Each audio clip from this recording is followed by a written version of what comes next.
étudier le Daf Samer He dans Masechet Nedarim. Et très rapidement, nous rappelons ce qu'on a vu dans le Daf précédent, Samer Dalet. On a vu deux marlokot Rabbi Eliezer Chachamim.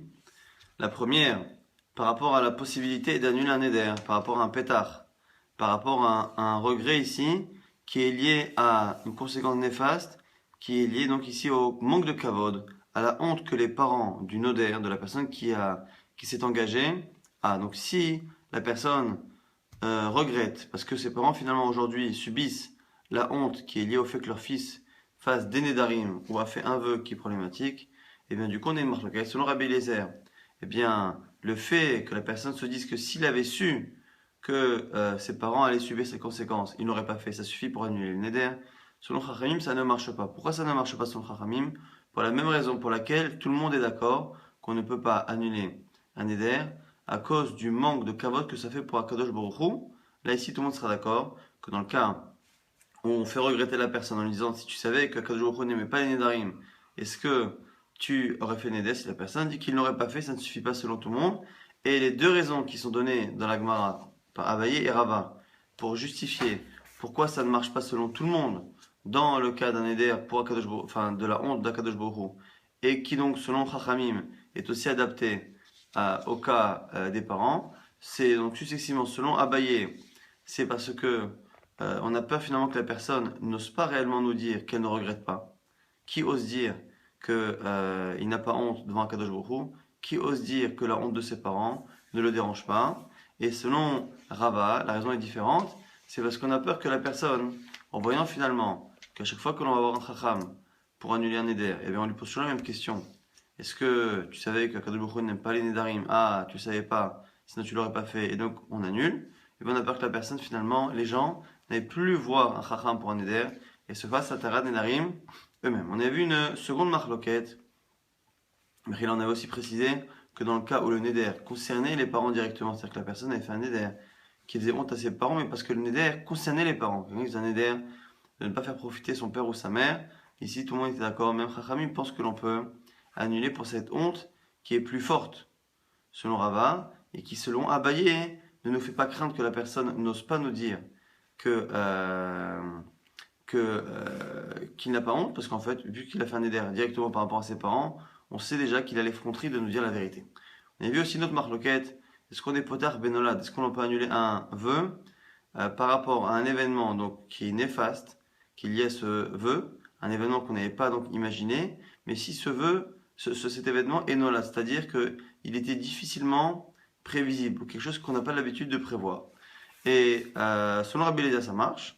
Selon Chachamim, non, il faut un événement que la personne, même si on l'avait dit en tête, eh bien, la personne, il faut que la personne se soit dit à l'époque que ce serait dit qu'elle ne fait pas le neder. Si par contre la chose est assez peu probable ou imprévisible, eh bien ça ne marche pas de trouver un regret. La marloquette est liée, en tout cas la vie de Chachamim est basée sur en fait la compréhension des psukim liés au serment de Moshe Rabbeinu, qui sera le sujet qu'on continuera d'étudier dans le début de ce DAF. Comme Moshe Rabbeinu, on le verra, a juré à Yitro de rester chez lui. C'est la raison pour laquelle Yitro lui a donné sa fille. Lorsque Akadosh Baruch Hu a demandé à Moshe Rabbeinu de retourner en Égypte pour sauver les Bnei Israël, il lui a dit retourne, car ceux qui te voulaient du mal en Égypte sont morts. De là, on apprenait quoi? On apprenait qu'en fait, le vœu de Moshe Rabbeinu était lié à une vérité qui était celle qu'en Égypte, il y avait des personnes qui voulaient le tuer, donc ceux qui l'avaient dénoncé auprès de Pharaon par rapport au meurtre de l'Égyptien.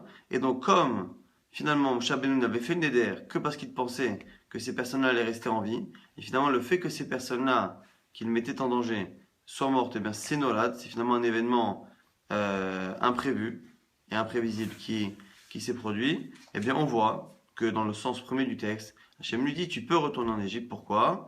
Et ton éder, ton engagement par rapport à Yitro ne tient plus, puisque finalement ton engagement était lié à quelque chose que tu n'avais pas prévu. Tu n'avais pas prévu que ceux qui te voulaient du mal allaient mourir. Et même si c'est un no-là, tu peux y retourner. Ça, c'est comme ça que comprenait Rabbi Eliezer. Simplement, Chachamim, pourquoi il ne comprenait pas cela? Il ne comprenait pas cela parce que nous, on a un autre midrash, on a Rabbi Shimon Bar Yochai qui dit que tout endroit où c'est marqué Nitzim et Nitzavim dans la Torah, on parle de Datan et Aviram.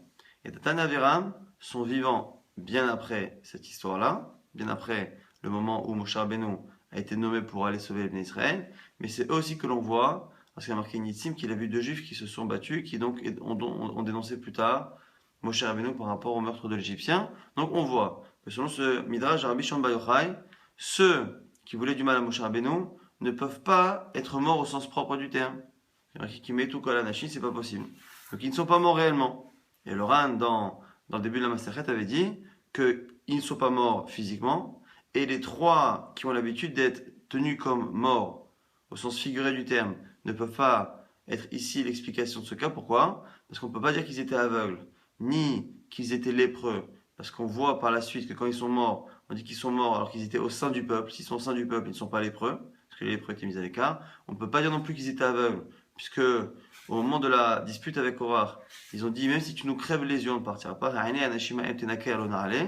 Donc on voit qu'ils n'étaient pas aveugles. Et dernière chose qui aurait été possible, c'est le fait qu'il n'ait pas d'enfants. C'est que ceux qui n'ont pas d'enfants, eh bien, sont considérés comme morts. Dans l'apprendre de Rachel qui a dit si tu ne donnes pas d'enfants, je suis morte. Et on ne peut pas dire que c'est cela, parce qu'encore une fois, l'idée ici de dire c'est retourner en Égypte, car ceux qui te veulent du mal sont comme morts, dans le sens où ils ne peuvent rien te faire. Or, quelqu'un qui n'a pas d'enfant, il est considéré comme mort au niveau spirituel par rapport à la Avodat Hashem, la possibilité qu'il a de prolonger sa Avodat Hashem après justement la disparition de ce monde, mais par rapport au fait de faire du mal à quelqu'un en allant voir le roi, évidemment que ça ne change rien. Donc du coup, c'est la raison pour laquelle on apprenait de là une quatrième forme de mort, on va dire imagée, c'est celui qui est pauvre, et donc on est obligé de dire qu'ils finalement ils se sont appauvris, et donc on a finalement ici toutes les conséquences de la marloquet Rabbi Eliezer Chachamim. Est-ce que l'on peut annuler un éder par rapport à un événement qui est nolad, qui est imprévu? Alors maintenant on continue, justement toujours par rapport à cette shura. Donc Samer He tout en haut, Tanya Amuda Ana Mechavero El Matirino El Abefanav. Nouvelle halakha dans une braïta, celui qui fait un éder par rapport à quelqu'un, El Matirino El Abefanav, il ne peut annuler le neder que devant lui. Donc ici, c'est un neder a priori qui est dans le but d'avantager quelqu'un. Lorsqu'on s'est engagé pour quelqu'un, on a fait un neder, on s'est interdit pour lui de faire quelque chose, ou on s'est obligé à faire quelque chose pour lui. Lorsque l'on fait la tara, lorsque l'on annule devant Chacham, il faut la présence de l'autre pour que la personne soit au courant de cela.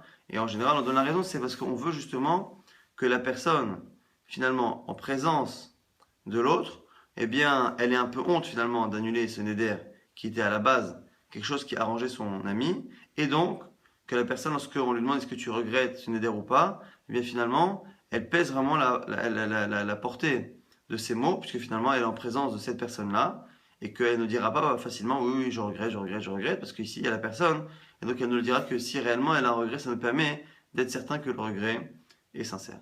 Alors Agma nous dit, Minan Emile, d'où apprend-on que lorsque l'on fait un éder qui est à l'avantage de son ami, eh bien cet ami doit être présent lors de l'annulation devant Chacham ou devant un Bedin. Amar Rav Nachman nous dit, Dirtiv, c'est marqué dans Shemot, Vayomer Hashem el Moshe, Bemidian, le même passage qu'on a vu hier.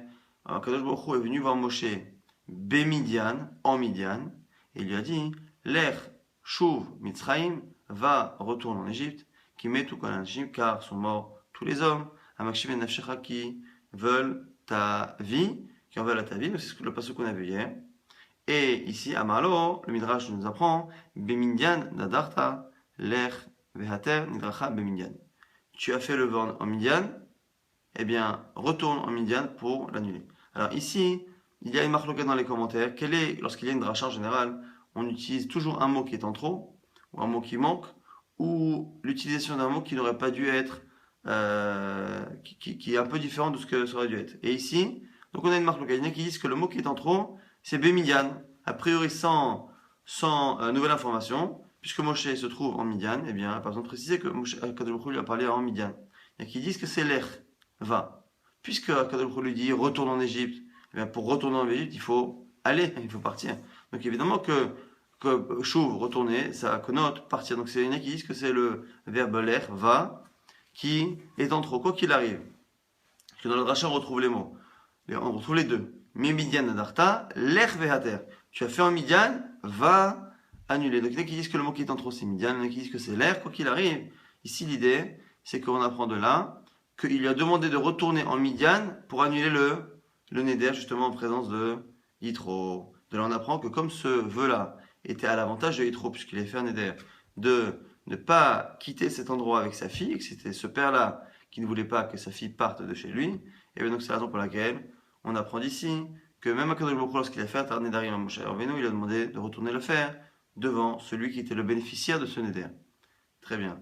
D'où maintenant la Gemara dit, dont c'est Birklal qu'il a juré, dire-t-il, Vayo El Moshe, la Shevet et Taïch, on l'a déjà cité hier dans le DAF, que Moshe a accepté, Vayo El, mais Vayo El aussi, on va l'apprendre dans la suite, c'est aussi un lachon de Shura, de serment, il a juré, il a accepté, mais il a juré aussi, la Shevet et Taïch, de rester avec cet homme qui est Yitro, Veitenlo et Tzipora Bitolo Leisha, et il a donné à ce moment-là sa fille Tzipora comme femme. D'où on sait maintenant, Ve'enala el Ashvoa, que le mot Allah, le verbe Vayoel est un verbe qui connote ici un engagement, un serment. Dire-t-il, c'est marqué par rapport à Yecheskel, Vayave Oto Be'Allah. Il a amené, donc Nebuchadnezzar, il a amené Tzidkiyahu, le roi, il l'a amené Be'Allah. Il a engagé en tout cas dans ce qu'on appelle une Allah. Alors, Allah, on verra dans la suite que c'est un engagement. Pourquoi? Parce que juste après, on dit quoi? On dit Gamba Mele Nebuchadnezzar Marad. Et il s'est, entre guillemets, rebellé contre le roi Nebuchadnezzar, Tzidkiyahu, qui était plus ou moins dominé par Nebuchadnezzar. Gamba Mele Nebuchadnezzar Marad. Asher Ishvi'o Belohim.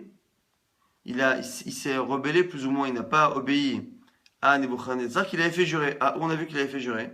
On est obligé de dire que c'est le fameux Pasuk qui a dit que Vayave Oto Be'Allah, qu'il l'a amené dans ce qu'on appelle Allah. De là, on apprend que Allah est un serment. Même si, selon les commentaires ici, on a d'autres références. Déjà dans le Chumash, dans les 5 livres du Chumash, on a déjà des références qui montrent que Allah, c'est un serment. On l'a vu par rapport à la femme Sota. On dit que cette femme-là, elle sera les Allah Vedishva Betochamer, Vitet Hashem Vetyerecher, Vendofeler, Vedviner Nofelet, Mider Tzava. On apprend que là-bas, la Sota, elle sera utilisée comme moyen de serment et de comparaison. Et là-bas, on dit Allah et Shua. Donc on voit que finalement ici, Allah et Shua sont deux termes qui sont plus ou moins similaires. On a d'autres références dans la Torah, mais ici, pourquoi on a choisi Nebuchadnezzar, qui est un passage finalement de Divrei Hayamim, de la fin du Tanakh, alors que normalement on cherche des références du Chumash, c'est parce que l'avantage, c'est que dans cette histoire de Nebuchadnezzar,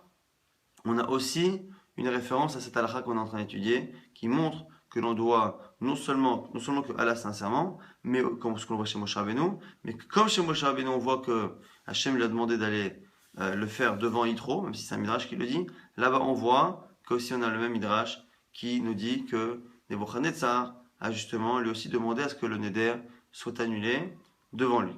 Justement, on a vu que Vayavo Oto Be'Allah, il a amené Be'Allah, ce qu'on appelle Allah, et la suite nous montre que c'est un serment. Quel est le serment et quelle est finalement la rébellion qu'il a eue par rapport à ce serment? Maï, Mardout et Lagma a dit c'est quoi la rébellion? En quoi il n'a pas écouté Nebuchadnezzar? Lagma nous dit Ashkeche, Tzidkiya, le roi Tzidkiya, Nebuchadnezzar d'Avaka Achil Arneva Haya. Il a trouvé le roi Nebuchadnezzar en train de manger Arnava Haya, en train de manger un Arnevet, un lapin, qui était Haya. Il y en a qui disent Haya, c'est pas cuit, il y en a qui disent qu'il était vivant. Quoi qu'il arrive, c'était quelque chose de dégoûtant. Donc ici, ce qui est intéressant, c'est qu'on a Nebuchadnezzar qui, dans sa vie, a fait des guerres terribles, s'est comporté avec une cruauté terrible, mais il se peut qu'à l'époque, le fait de faire des guerres, le fait de tuer ses ennemis, le fait de massacrer même ses ennemis, était considéré à la limite comme quelque chose de toléré, de normal. Ça faisait partie, on va dire, de la guerre telle qu'elle était faite à l'époque. Mais le fait de manger un animal encore vivant ou de manger un animal cru était un signe d'animalité, d'animosité, de comportement réellement non humain, inhumain. Et donc du coup, Tzidkiyahu a eu très honte.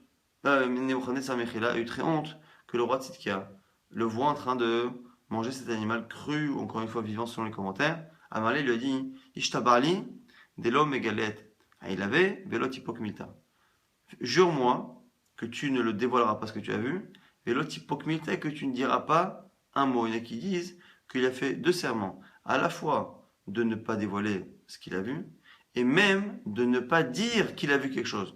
Parce que parfois, les gens ne disent pas le secret qu'ils doivent cacher, mais ils se permettent de dire j'ai un secret que je ne peux pas révéler. Et ici, Nebuchadnezzar ne voulait pas que les gens sachent qu'il y avait quelque chose à creuser chez lui, parce qu'il avait peur que finalement ça se sache. Et donc Nebuchadnezzar ici, qui dominait une bonne partie du monde à l'époque, ne voulait pas que les rois comme Sidkia, qui étaient plus ou moins sous sa tutelle, mais il avait besoin que ces rois aient une certaine forme de respect pour lui, et donc il ne voulait pas finalement être méprisé et méprisable aux yeux des rois, donc il a demandé, aux yeux des gens, et il a demandé donc à Sidkia de jurer de ne dévoiler ni cette vérité-là, qu'il mangeait des animaux vivants ou crus, ni de dire qu'il y avait quelque chose de louche chez lui. Ishtaba, il a juré. La sauf à la fin. Avakamis ta'er tzidkiyahu begoufé.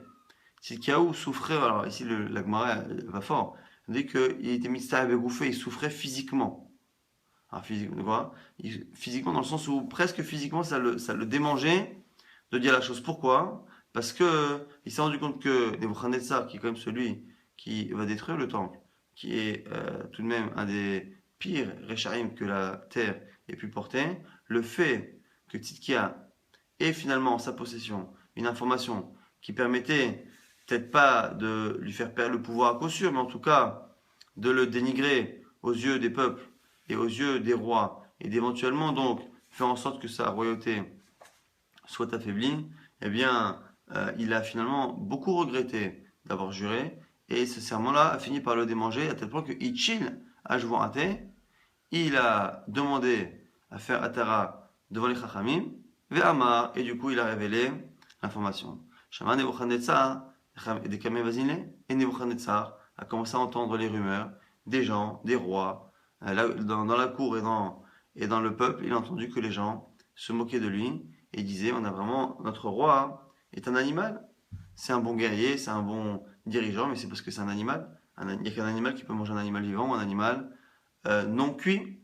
Donc il a entendu ça. Shalach ve'aïté Sanhedrin ve'tzidkiyahu. Il a appelé le Sanhedrin et Tzidkiyahu. Amar Lehon, il leur a dit Hazitoun, Makaravi Tzidkiyahu. Regardez ce que Tzidkiyahu a fait. Avachi ishtaba bishma deshmaya de l'omegalna. Mais n'a-t-il pas juré au nom du ciel, donc au nom d'Akadosh Baruch Hu, de ne pas dévoiler? Donc, on dirait que Tzidkiyahu était le seul à avoir vu cette scène. Donc, étant le seul à avoir vu cette scène, eh bien, si la chose s'est su, c'était forcément que c'est lui qui avait dévoilé. Alors, il leur a dit au Sanhedrin, regardez, c'est pas honnête ce qu'il a fait. Il m'a juré, et finalement, il n'a pas honoré son engagement. Amrele, ils lui ont répondu, Itchale Ashvorata, tu as raison, il s'est engagé, mais il a fait Atara, il a demandé annulation de son serment. Alors, du coup, naïf, Nebuchadnezzar dit Amalehu, quoi, Mitachina Ashvorata, quoi, depuis quand on peut annuler un engagement. Un engagement, a priori, c'est qu'on a du mal à comprendre comment on peut annuler un engagement, puisque l'engagement, à la base, ça connote un engagement, justement, donc l'impossibilité de se défaire de cet engagement. À ce moment-là, Amrele, ils lui ont dit oui, chez les Juifs, c'est comme ça que ça marche. On s'engage par rapport à Kadosh Baruch Hu, mais Kadosh Baruch Hu a donné la possibilité de se défendre. On a même vu que pour les Nedarim, selon Rabbi Nathan, c'était même une mitzvah, une fois qu'on l'avait fait, de l'annuler. Amrele, il a dit attends, Befanav, ou Afilou Shelo Befanav. Il dit attends, ce que vous faites, vous les Juifs, là, d'annuler un serment. Est-ce que, lorsque c'est un serment entre deux personnes, un serment par rapport à Kadosh Baruch Hu, ok, c'est son problème. Quand finalement il fait l'annulation, eh bien Kadosh Baruch Hu est présent. Mais lorsque le neder concerne une autre personne, un neder entre deux personnes, qui est à l'avantage d'une autre personne, chez vous les juifs, ça arrive de faire Atara sans prévenir l'autre et que l'autre ne soit pas au courant. Quand on peut faire Atara sans la présence de l'autre, ça s'entend un truc pareil? Donc, Befanav ou Afil Shelo Befanav? Amrele, il lui a répondu, Befanav, t'as raison. Inachinami, tu as raison, Nebuchadnezzar. Il fallait faire Befanav. Amaleon, va tout de alors il leur a dit, mais qu'est-ce que vous avez fait, vous, alors, le Sanhedrin? Maïta Ama, Lo Amritun, les Tzidkiyahu, pourquoi vous n'avez pas dit à Tzidkiyahu qu'il fallait ma présence pour annuler son engagement? Donc il a reproché ici au Chachamim, et Bémet, on dit qu'ils ont été punis, parce que réellement, ici, il y a quelque chose qui s'est fait. Tzidkiyahu et le Sanhedrin, les deux se sont comportés chez l'Okahogen, pas exactement comme il fallait, puisque les deux ont cherché à annuler un serment qui était fait par rapport à un homme, et ils l'ont annulé sans sa présence. Miya, c'est marqué tout de suite, ce qui est marqué dans la Megillah Echa, dans le deuxième chapitre, Yeshvul Ares Yidmu Ziknevat Sion, Marisrak Sheshamtu, Karim, Mitartem, qui les a fait asseoir par terre, que justement il a fait asseoir par terre, et il les a fait taire, les Chachamim de Tzion et Jérusalem. C'est donc une référence à ces discussions où les Chachamim finalement n'ont pas su quoi répondre parce qu'ils étaient plus ou moins en tort par rapport à Nebuchadnezzar, tout comme Tzidkiyahu Amelech, et donc il les a assis par terre, il les a obligés de s'asseoir par terre, justement pour les punir de cette erreur qui était liée à cet engagement. On enchaîne maintenant sur une nouvelle Mishnah. Rabbi Meir Omer, on avait vu hier donc une marloquette sur Nolad. Chachamim disait que quelque chose qui est Nolad, un événement qui n'est pas prévisible plus ou moins, eh bien c'est Nolad et donc du coup ça ne peut pas servir comme pétard pour annuler un éder. Rabbi Meir nous dit Yesh dvarim she'ein Nolad ve'einan kenolad. Il y a des événements qui sont Nolad, ils sont comme Nolad mais pas comme Nolad. Alors c'est quoi ça? Ils ne sont pas réellement Nolad, mais on les considère comme, ou ils sont un peu comme, mais ils ne sont pas complètement. Ben Chachamim odimlo. Et Chachamim ne sont pas d'accord avec ce genre de raisonnement. Ketzad, c'est quoi l'exemple de ce qu'il est et ce qu'il n'est pas? Konam, Shaninoset, Plonit, Sheavi Harar, un type qui fait un éder à cause d'un type qu'il n'aime pas, quelqu'un qui est mauvais, quelqu'un qui est vraiment un mauvais. Il dit celui-là est tellement mauvais que même si ses filles sont très très bien, moi je fais le néder, on me propose sa fille, je fais le néder de ne pas épouser sa fille. Pourquoi? Parce que je ne veux pas épouser la fille d'un tordu. Amroulo, ils ont dit, mais ce type-là maintenant il est mort.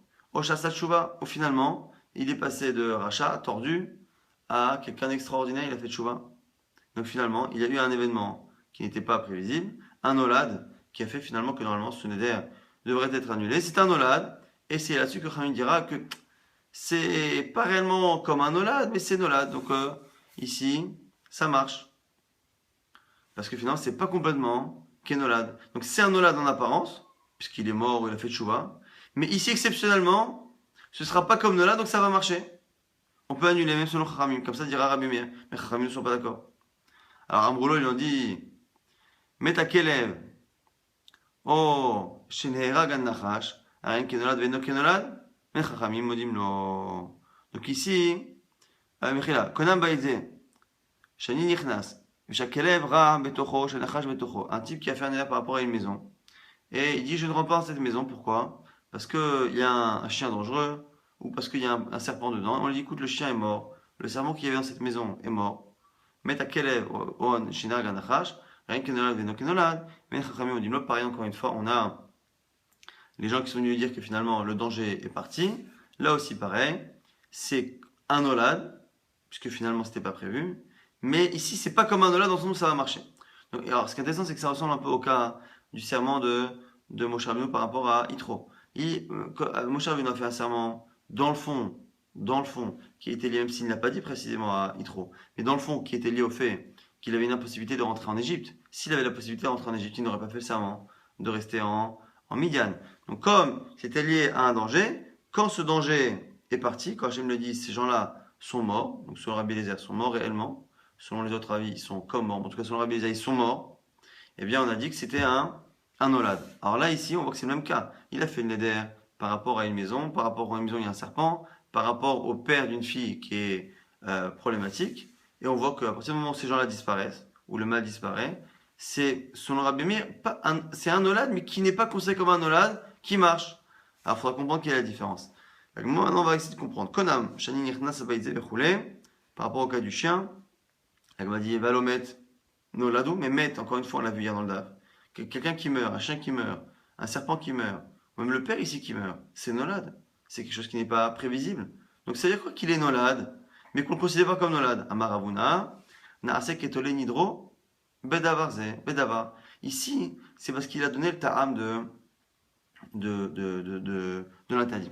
Quand Moshe Rabbeinu s'est engagé, il n'a pas dit à Yitro qu'il s'engageait à rester en Midian tant que ses ennemis étaient vivants. Ou même, il n'a pas dit, au moins une petite information, il disait voilà, je m'engage à rester en Midian, tu sais pourquoi? Parce que je pense que je ne peux plus rentrer jamais en Égypte. Ni il a fait dépendre ça du fait que ses ennemis soient vivants, ni même il a justifié en disant que c'est parce qu'il ne pouvait pas rentrer dans son pays. Donc du coup là-bas, c'est vraiment parce que Akadosh Baruch Hu savait, c'était pour ça qu'il lui a fait le pétard. Et là, du coup, c'est un vrai nolad. Ici, c'est différent. Pourquoi? Comme la personne a donné la raison pour laquelle fait Neder. Je fais Neder de ne pas épouser cette fille à cause de son père. Je fais Neder de ne pas rentrer dans cette maison à cause de ce chien. Donc finalement, en disant cela, en donnant la raison pour laquelle il ne veut pas épouser cette fille ou rentrer dans cette maison, eh bien finalement, c'est un peu comme s'il avait dit que si par contre le chien dangereux de la maison meurt, ou le père de cette fille décède ou fait tchouva, eh bien, je n'ai aucun problème avec cette fille. Le fait qu'il ait donné la raison de son engagement, eh bien, c'est un peu comme si l'événement, qui en général est considéré comme nolad, avait été déjà inclus dedans. Donc, c'est la raison pour laquelle ici Rabbi Meir dira que même si dans d'autres Nédarim où il n'a rien précisé, il n'a pas donné la raison de son Néder, c'est un nolad, donc techniquement c'est un nolad, puisque techniquement c'est vrai que c'est un nolad, mais comme ici il a donné la raison, eh bien, c'est comme s'il avait finalement non seulement donné la raison, mais presque dit que si la personne mourait, eh bien ça allait, c'est comme si le nolad avait été explicité et prévu à la base, donc c'est plus un nolad. Ça c'est la première réponse de Rabouna pour expliquer en quoi ici, selon Rabbi Meir, c'est un nolad qui n'est pas un vrai nolad. Rabbi Yochanan Amar, deuxième raison, Kvar met ou Kvar Asad Shuvah K'amra les. Non, Rabbi Yochanan dit, tu sais pourquoi ici c'est différent?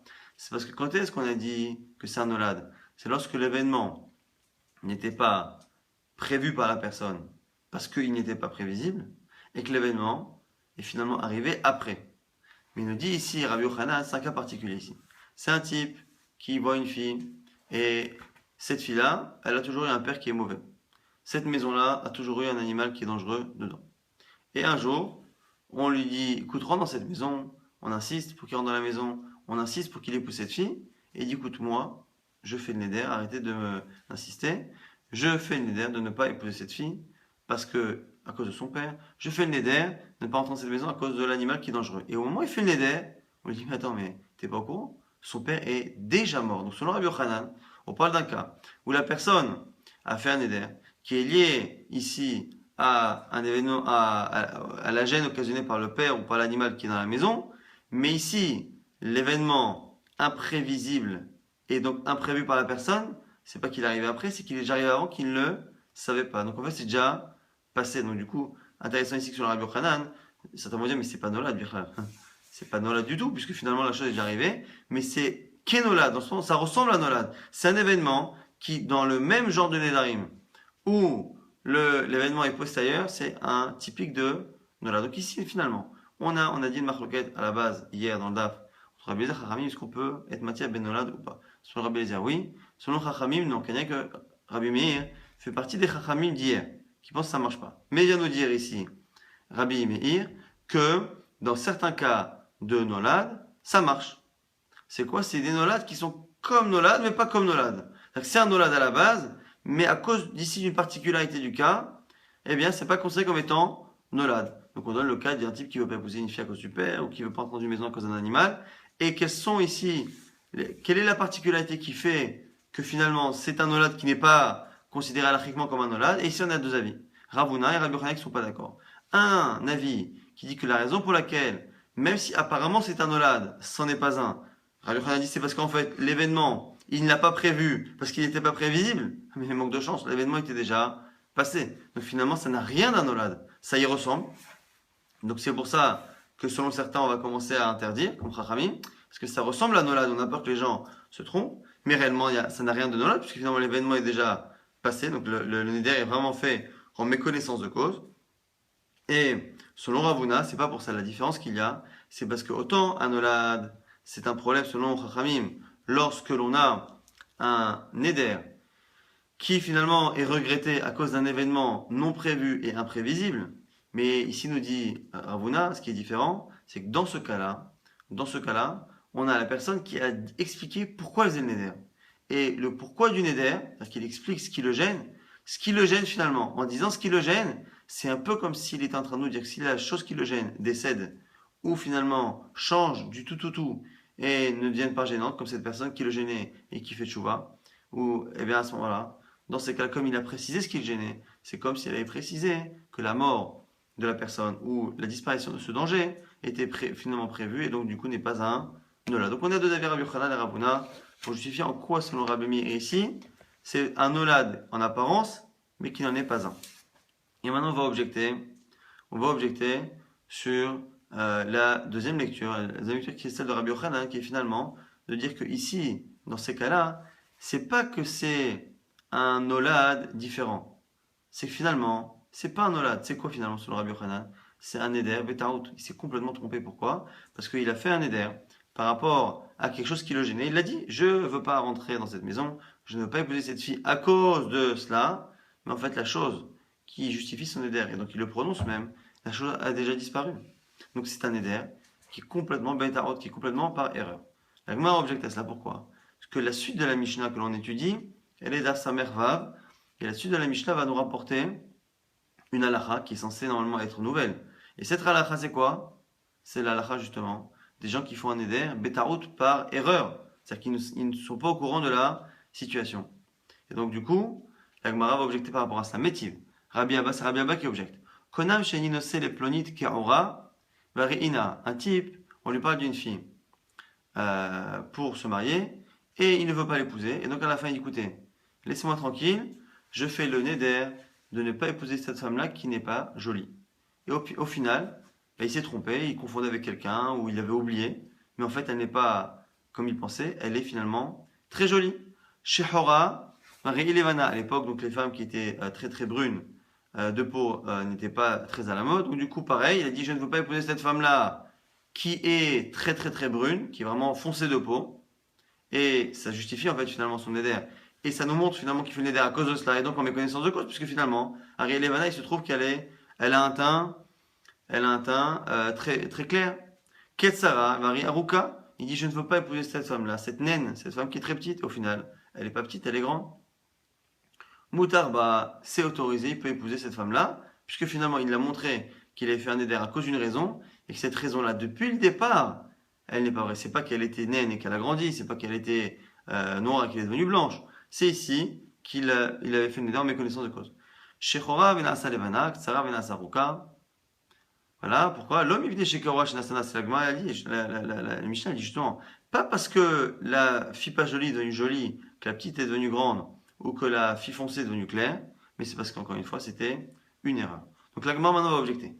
Bish la Ravuna damana seketolini robadava. Selon Ravuna, qui explique que la Mishnah précédente, le cas présent de la Mishnah qui est chez nous, cas de Rabbi Meir, eh bien l'histoire de Nolad Shelo Kenolad, ce qui est un Nolad mais ce qui n'en est pas un. La raison de cette halakha, c'est parce que finalement, en donnant la raison de son éder, c'est comme s'il avait déjà précisé que si la personne mourait ou que le danger disparaissait, eh bien, il n'y a pas de néder. Ok, donc ça c'est une halakha à ce moment-là X, et je comprends du coup la suite de la Mishnah qui est une halakha Y, qui est la halakha de ceux qui font des vœux à cause d'une situation qu'ils ne connaissent pas du tout, donc ils sont complètement en décalage par rapport à la réalité. Donc je peux comprendre. Tana Toleni Robadava, Vetana Neder Taout. On a finalement dans la Mishnah deux cas. Le cas de notre Mishnah chez nous, qui nous parle d'un vœu qu'il y a un événement de nolad, mais comme la personne donne la raison du vœu, eh bien, selon Rabbi Meir, ça change, selon Chachamim, ça ne change pas. Et après, on a parlé du cas d'un type qui fait un Neder Betaout. Il fait un Neder par rapport à une femme, parce qu'il est persuadé qu'elle est petite alors qu'elle ne l'est pas, persuadé qu'elle est moche alors qu'elle ne l'est pas, bon, ainsi de suite. Et là, il y a Rabbi Yochanan. Mais selon Rabbi Yochanan, qui explique que déjà notre Mishnah, Rabbi Meir et Chachamim, la discussion elle est déjà par rapport à un cas de Neder Betaout, un Neder qui est fait justement par erreur, parce que finalement selon Rabbi Yochanan, le cas là-bas de celui qui va épouser la fille et qui ne veut pas l'épouser à cause du père ou de la maison à cause du serpent, pourquoi là-bas c'est autorisé sur le Rabbi Meir? C'est parce qu'au moment même où il a fait le Neder, il ne sait pas que le père est déjà mort, et il ne sait pas que le serpent est déjà mort. Donc du coup c'est déjà un Neder de Betaout, où il est en décalage par rapport à la réalité. Et donc du coup le cas d'après, qui nous dit que celui qui ne veut pas épouser une fille à cause de son physique, et qui se trouve que ce physique n'a jamais été celui de la fille, eh bien c'est encore la même chose. Et donc ça doit être encore le marloquet Rabbi Meir Chachamim. À quoi c'est ça de répéter encore cette halakha, et en plus de ne citer que la version de Chachamim, de Rabbi Meir, puisque finalement on nous dit que le Neda est annulé. Et là le Rabbi Yochanan, la marque Varmet, ou Asad Shuvah, la mêlée limitée très imnée pour enseigner cette halakha deux fois. Neder Taout, on enseigne deux fois le vœu fait par erreur. L'Agma a dit, caché effectivement, c'est un problème pour Rabbi Yochanan. Donc on voit ici que les Mishnot ont l'air plus de tourner à l'avantage du Pshat de Ravuna que celui de Rabbi Yochanan. On a maintenant une dernière Mishnah dans ce daf. Ve'od amar Rabbi Meir, encore Rabbi Meir qui nous dit Potrin lo min hakatuv shebatorah. On peut annuler un vœu par rapport à ce qui est marqué dans la Torah. Ve'omrim lo par rapport à des halachot. Ilu haïta yodea, si tu savais, sheta rover, que souvent un éder, quand la personne s'énerve contre quelqu'un, eh bien voici les interdits de la Torah que la personne peut transgresser à cause de ce néder. C'est quoi la première chose? Tarover, lotikom, vers lotitor, deux interdits qui sont liés à la vengeance.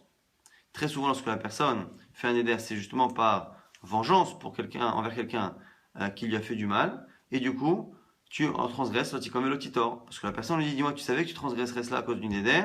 Ah non, je savais pas. Donc tu regrettes? Oui, et donc du coup, ça marche. Vers lotisna et achicha vilvavecha, et sur l'interdit de détester son prochain dans son cœur, sur sur la mitzvah positive d'aimer son prochain comme soi-même, ou sur la mitzvah de permettre à ton frère de vivre avec toi. C'est la mitzvah ici de s'occuper d'un pauvre.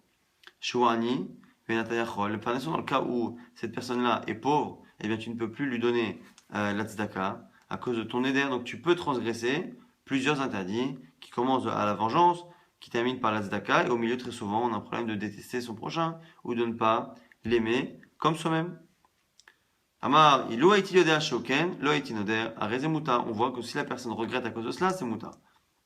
Alors intéressant qu'on avait vu hier dans le DAF qu'une personne, si on lui disait dis-moi si tu savais que c'était un manque de kavod pour Hachem, est-ce que tu aurais regretté? On a vu qu'ici on ne le croit pas. La personne qui nous dit qu'elle regrette, eh bien ça ne marche pas. Soit ça ne marche pas de peur que les gens aillent à chaque fois à autoriser les nédarim pour ça, selon Rava, selon Abaye, même parce qu'on a peur que la personne n'ose pas nous dire qu'elle ne regrette pas. Qu'elle dirait que le kavod d'Akadosh Baruch Hu, c'est quelque chose que la personne n'ose pas nier, elle n'ose pas dire que finalement elle s'en fiche, mais par rapport à une mitzvah, eh bien, on n'a pas l'air de craindre que la personne soit malhonnête. Si la personne, eh bien, ne fait pas attention à la mitzvah de Vertel et Hakamocha, eh bien, nous on pense, Rachamim, que finalement il aura l'effronterie et l'honnêteté finalement de nous dire, effectivement, même si je savais que je transgressais ça ou cela, eh bien, finalement, une mitzvah de la Torah ne permet pas de craindre que la personne nous mente au moment où on lui pose la question sur le pétard et sur la charata.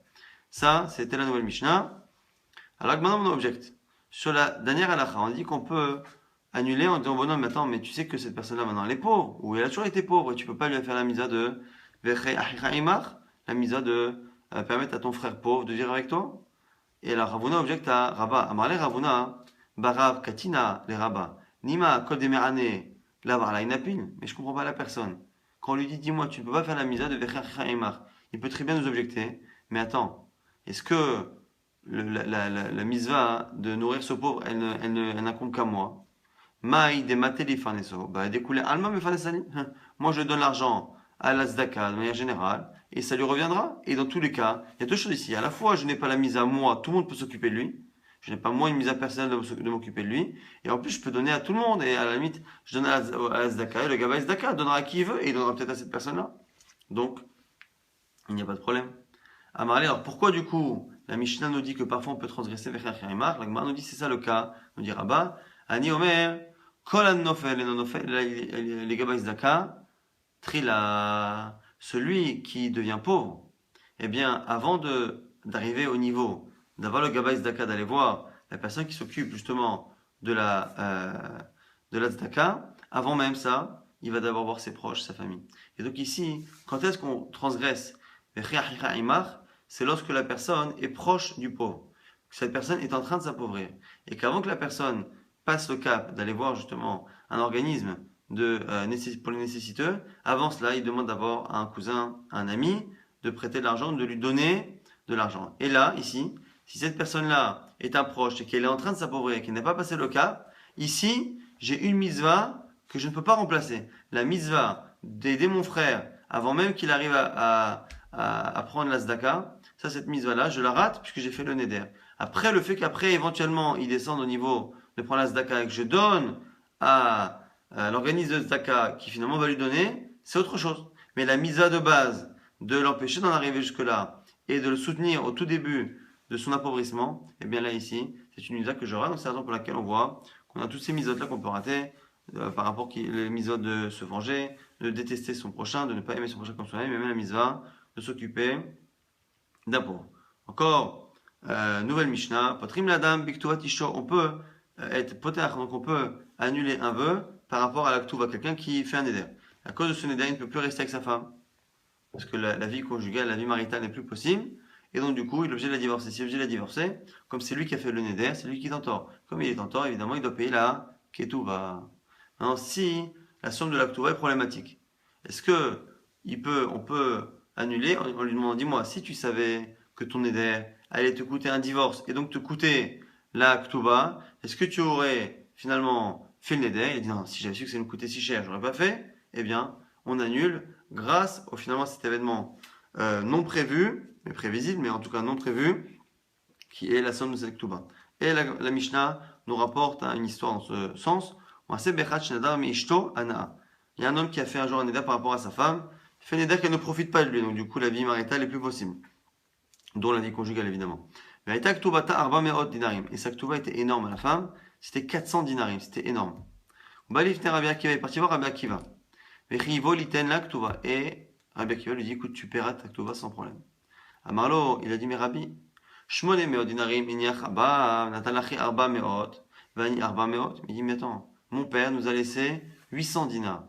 Mon frère a pris 400, la moitié, et moi, j'ai pris 400. L'odaya shekitol, himataim, vani mataim, est-ce qu'au moins ces 400 qui me sont venus de mon père, est-ce que je ne peux pas les partager avec ma femme, ne lui donner que 200 finalement sur la Ketouba, et rester, est-ce que je ne vais pas m'appauvrir et perdre finalement tout mon argent?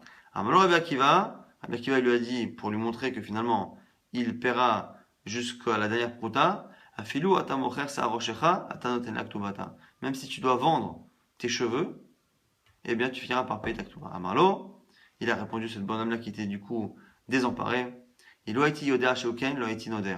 Et tira, si j'avais su, jamais je n'aurais fait ce neder qui m'oblige à divorcer ma femme, à payer une Ketouba qui finalement me fait perdre la totalité de ma fortune, la totalité de l'héritage de mon père. Alors du coup maintenant la Gemara dit, attends, je comprends pas. Il a de l'argent liquide. S'il a de l'argent liquide, normalement, on a un principe, même si c'est une marloquette, la lacha est que quoi? Que finalement les métal télim, l'argent ou tout ce qui est bien mobilier, donc l'argent est un bien mobilier, n'est pas asservi à la Ketouba. On l'a vu dans ma série Ketouba plusieurs fois, n'est pas asservi à la Ketouba. Ce qui bloque la Ketouba, c'est tout ce qui est bien immobilier. S'il a des terrains, ils sont bloqués pour payer la Ketouba, mais pas les biens justement mobiliers comme l'argent.